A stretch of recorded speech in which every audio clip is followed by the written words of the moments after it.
Nursing 431, Descriptive Statistics. The course learning outcomes are integrate knowledge from other disciplines when utilizing the research process and critically analyze research findings. The weekly learning outcomes are to examine two broad classifications of statistics, discuss purposes of descriptive and inferential statistics, describe appropriate use for descriptive and inferential statistics, describe methods used to present research findings, and critique selected quantitative research article. The word parameters is used when discussing numerical characteristics of populations, and the word statistics is used when discussing numerical characteristics of samples. Greek letters such as mu, the U in the parentheses, are used to designate population parameters, and English letters such as S and SD are used to indicate sample statistics. This enables one to quickly determine which type of data is being reported. Recent literature reviews have revealed the trend of using words such as mean or standard deviation instead of symbols. Descriptive statistics organize and summarize numerical data gathered from samples. These statistics allow the researcher to examine the characteristics, behaviors, and experiences of study participants.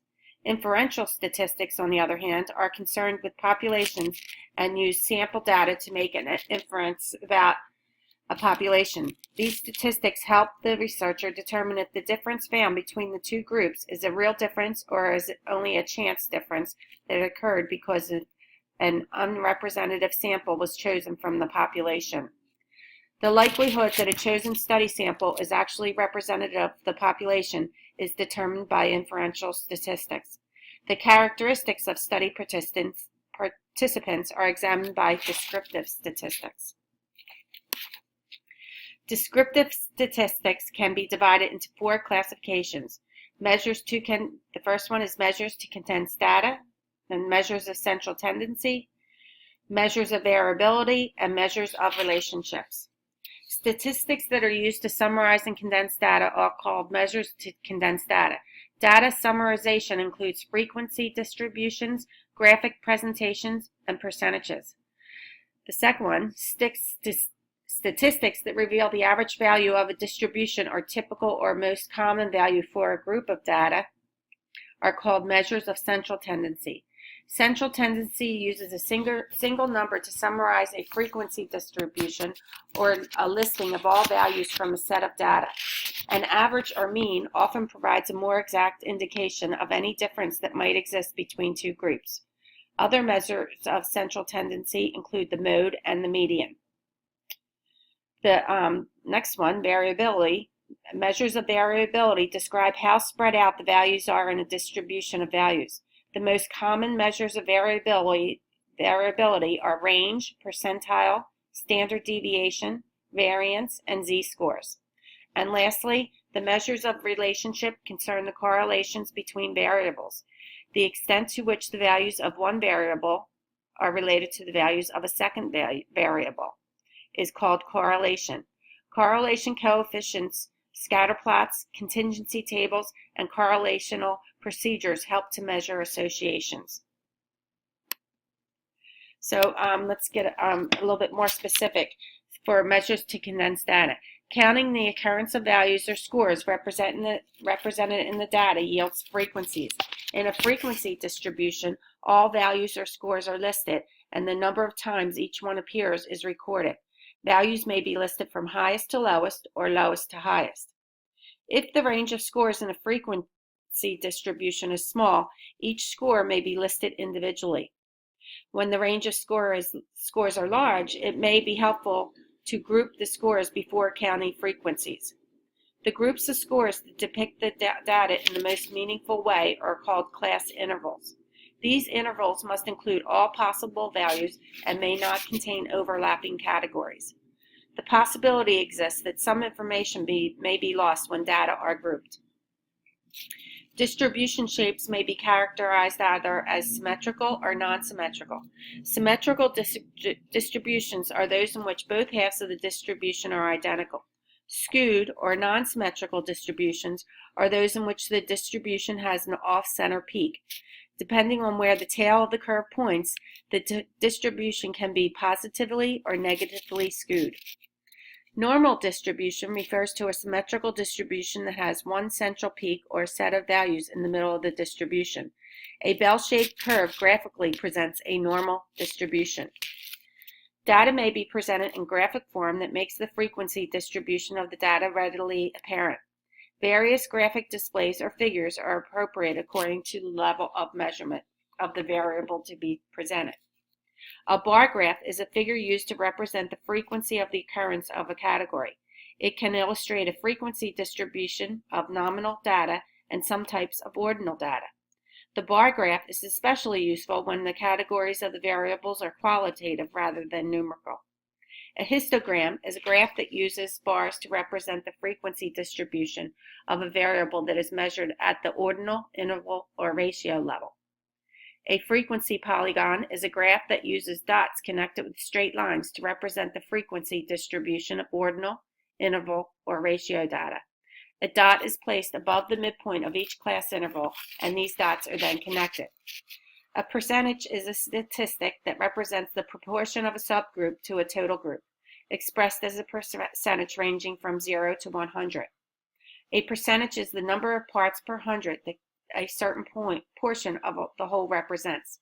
The size of the total group on which a percentage is based should be reasonably large for the percentage to be useful or a valid statistics. More on measures of central tendency. The mode, represented as MO, is the category or value that occurs most often in a set of data under consideration. The mode is determined by visually analyzing and counting the data. The category with the greatest frequency is called the modal class.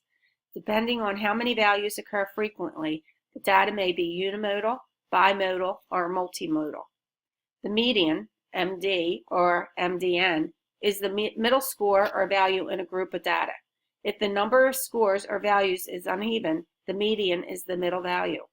If the number of scores is even, the median is the midpoint between these two middle values and is found by averaging these two values. The mean, M, or X with a line over it, is the average sum of a set of values found by adding all values and dividing by the total number of values. The mean considers all of the values as a whole. And measures of variability, a little bit more on that.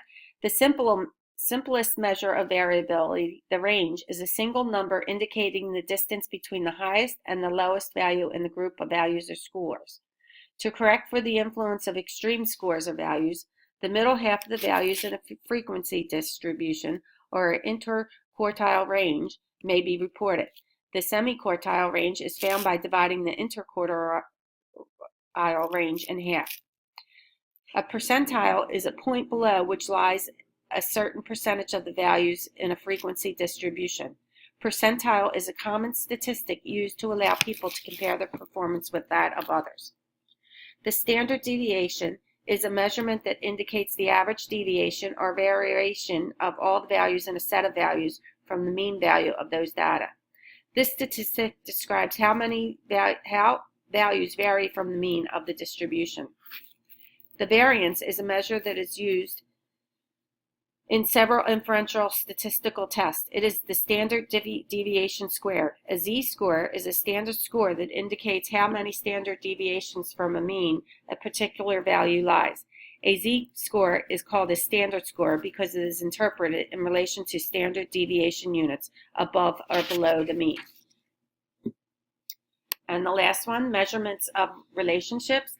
The magnitude and direction of the relationship between variables is presented through a measurement called a correlation coefficient, or the small letter r.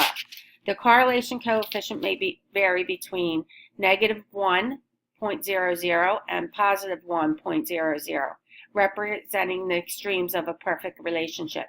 0 indicates the absence of any relationship.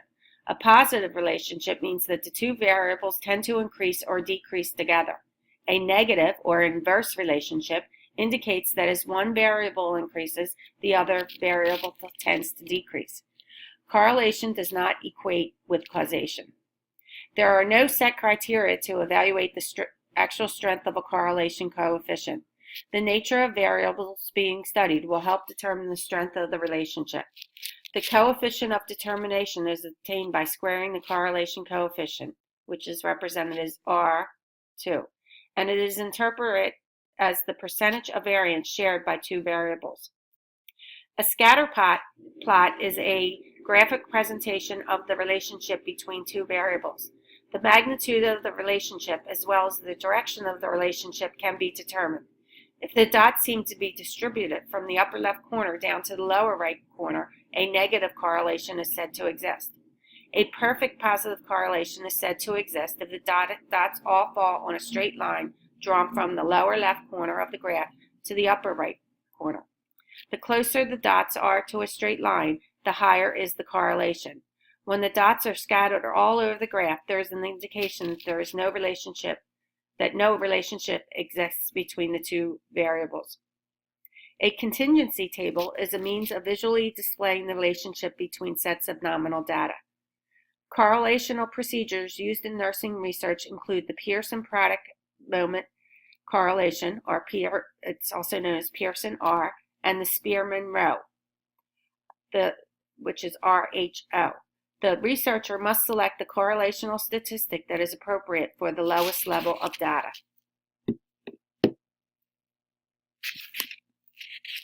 Frequency distribution is an appropriate measure to condense data for reporting all level of data, which include nominal, ordinal, interval, and ratio. The mode is the only measure of central tendency appropriate for nominal data. The median is an appropriate measure of central tendency for ordinal, interval, and ratio data. The mean is appropriate for interval and ratio data. It is considered the most stable measure of central tendency for these levels of data if the distribution is normal. The standard deviation is the most widely used measure of variability when interval or ratio data are obtained. The variance is discussed infrequently as a measure of variability in descriptive statistics because it is not in the same unit of measurement as the variable that is being examined. The Z-score is a very useful statistic for interpreting a particular value in relation to the other values in a distribution. Also, Z-scores allow you to compare the performance of someone on non-equivalent tests as a measure of variability. Measures of relationship include correlation procedures such as Pearson R and Spearman-Rowe. When both sets of data are at interval or ratio level, the Pearson R is used. The Spearman-Rowe is used with ordinal data. Correlation procedures that are appropriate for nominal data include contingency coefficient, high coefficient, and Kramer's 5. Measures to condense data. Data are presented on only one variable in a bar graph. Bar graphs may be drawn with the bars extending in a horizontal direction or bars extending in a vertical direction, with the lengths of bars representing the frequency of occurrence of the category. To show that the data being represented are separate categories, the bars do not touch each other. Data are presented on only one variable in a bar graph. Data are presented on only one bar variable in a histogram as well. The bars in a histogram are of equal width and touch each other to indicate that data are being presented together. The width of the bar represents the size of the class interval. The height of the bar represents the frequency of occurrence of each class interval. Class intervals of the variable are represented on horizontal axis of the frequency polygon, and the frequencies of the class intervals are represented on a vertical axis. The height of each dot indicates the frequency of a particular class interval. A scatter plot graph contains variables on an x-axis and a y-axis. The x variable is plotted on the horizontal axis, and the y variable is plotted on the vertical axis. Pairs of scores are plotted on a graph by the placement of dots to indicate where each pair of x's and y's intersects. For a positive correlation, the lowest score or value for each variable is placed at the lower left corner of the graph. Values increase as they go up on the vertical axis as they go toward the right on the horizontal axis. A cross-tabulation table, or a contingency table, is called a 2-by-2 table if there are 2 variables and each variable has 2 categories. If there are 3 categories, the table is called a 2-by-3 table. It is often difficult for the beginning reader of research reports to critique the statistical content of these reports. It is important to identify the various descriptive statistics that were used to analyze data and their appropriateness. The level of measurement of each variable should be determined by the researcher's operational definitions. Check if the descriptive data is presented both in text of the report and in tables and graphs.